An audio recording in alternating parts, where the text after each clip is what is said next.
प्रधानमंत्री नरेंद्र मोदी ने तारिक रहमान को बांग्लादेश चुनाव में शानदार जीत पर बधाई दी है।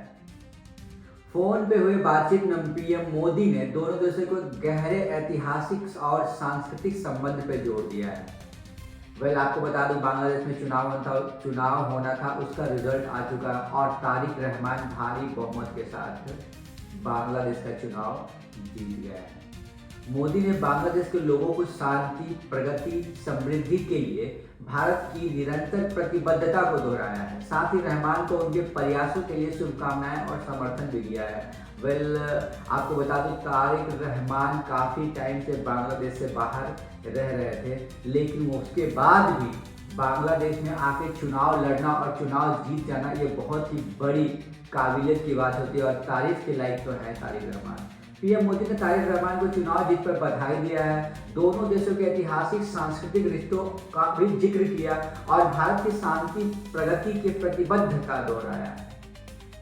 बांग्लादेश के चुनाव के नतीजे बीएनपी ने बड़ी जीत दर्ज की है। बीएनपी ने 299 सीटों में से 212 सीटें हासिल कर लिया है, जबकि बहुमत के लिए 150 सीटें चाहिए।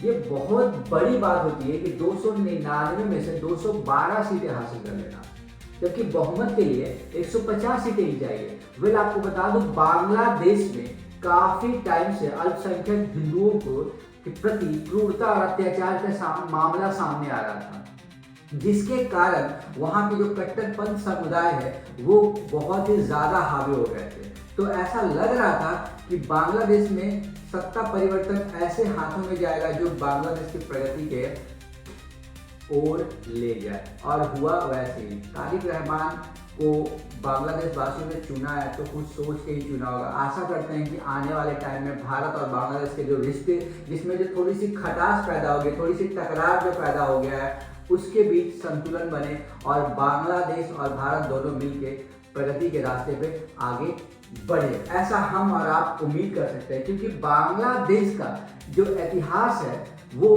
भारत के करीब है। कहने का मतलब क्या है, बांग्लादेश और भारत में कभी भी खटास पैदा नहीं हुआ है, लेकिन बीच में बांग्लादेश में कट्टरपंथियों के हावी होने के कारण बांग्लादेश और भारत के बीच में स्थिति थोड़ी सी खराब हो गई थी, जिसके कारण वहां पे अल्पसंख्यक हिंदुओं के प्रति क्रूरता, हत्याएं, बलात्कार के मामले काफी ज्यादा बढ़ गए। प्रधानमंत्री मोदी और वहाँ की सरकार दोनों मिलकर बातचीत की है। देखते हैं, आशा करते हैं आने वाला टाइम में विकास के रास्ते भी आगे बढ़े। बांग्लादेश में अभी कुछ दिनों से पाकिस्तान और चाइना की गतिविधियां काफ़ी ज़्यादा तेज हो गया है। खास करके पाकिस्तान हर एक कुछ चीज़ों पे बांग्लादेश का सपोर्ट कर रहा है जो गलत भी है, और चाइना को तो आपको पता ही है।